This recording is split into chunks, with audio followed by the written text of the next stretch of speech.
Pindahnya haluan Gibran, sang kader PDIP menjadi baca pres Prabowo menimbulkan pertanyaan skenario apa yang tengah berlangsung. Tentunya akan ada pihak yang diuntungkan dan dirugikan akibat keputusan putra sulung Presiden Joko Widodo ini.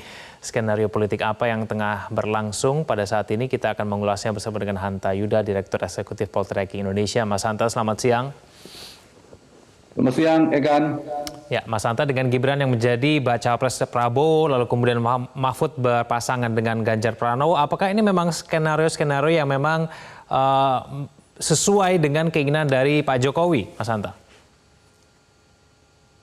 Ya, saya kira kalau dari sisi Prabowo Gibran, kita tidak bisa melepaskan dari preferensi Pak Jokowi. Selain tentu ada aspek dari Pak Prabowo. Kebutuhan Pak Prabowo adalah selain ingin mengambil potensi basis pemilih Pak Jokowi, kemudian merasa aman, ada potensi menang, ada jejaring kekuasaan, dan lain sebagainya yang bisa dioptimalisasikan, jejaring relawan dan mesin-mesin elektoral lainnya, dan juga basis-basis pendukung Pak Jokowi. Yang paling penting bagi Pak Prabowo adalah bisa mengikat telunjuk Pak Jokowi dalam arti arah dukungannya. Kalau misalnya bukan Mas Gibran, misalnya Erick Thohir atau Kofifa, kan masih mungkin bergeser-geser dan seterusnya dengan Ganjar. Dari sisi Pak Jokowi juga demikian, saya kira. Saya lihat memang dari sisi wakilnya Mas Ganjar itu Pak Mahfud itu bukan tidak terlalu kuat secara elektoral ya.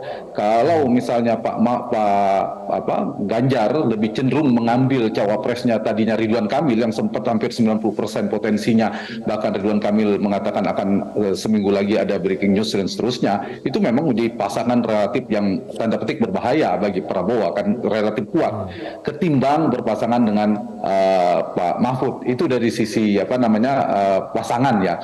Tetapi kan menurut saya potensi pergeseran pemilih peta pilpres ya setelah deklarasi pasangan ini sesuai tema kita di layar saya lihat itu, yang memang sekarang kan yang paling penting itu faktornya Gibran sekarang menjadi cawapres Prabowo. Bagaimana? Siapa yang paling diuntungkan dan siapa yang akan buntung istilahnya begitu.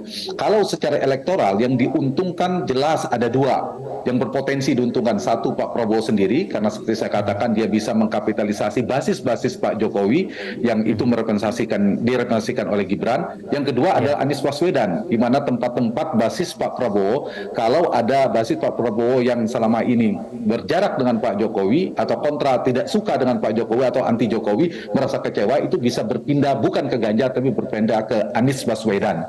Lalu siapa yang berpotensi buntung atau dirugikan? Jelas Ganjar Pranowo, karena Ganjar tadinya bisa dengan eksklusif dia kemewahannya mendapatkan basis masa Pak Jokowi, sekarang mulai berpotensi besar bergeser ke Prabowo.